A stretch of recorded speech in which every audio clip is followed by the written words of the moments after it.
Grazie della vostra presenza. Questo è un momento di ringraziamento, è un piccolo ringraziamento che possiamo offrire a voi, che ci avete aiutato nei momenti che noi più avevamo bisogno.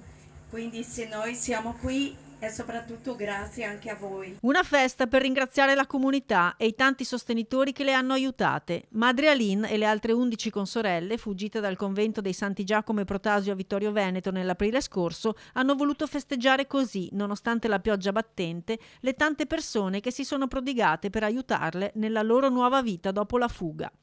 Fuggite nottetempo e con niente in mano, senza denaro o vestiti, oggi abitano in una villa messa a disposizione da un benefattore locale che, grazie alle loro amorevoli cure, oggi le sorelle hanno trasformato in un posto più che accogliente.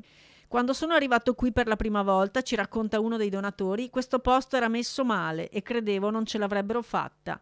Ma l'incredibile spirito positivo e combattivo di Madre Aline, l'ex badessa venuta dal Brasile, ha trascinato tutte quante e ora le sorelle curano l'orto, pregano, cantano, tutto nel nome di Dio. Ma hanno fatto di più, hanno fondato un'associazione che hanno chiamato 100 volte Melius, con la quale venderanno il miele, le creme all'aloe, forse il prosecco, ma anche la birra.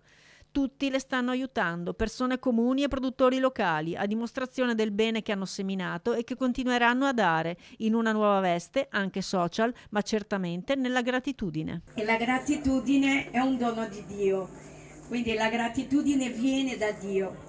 E oggi vogliamo appunto festeggiare questa fedeltà di Dio nella nostra vita che si è manifestato per mezzo vostro.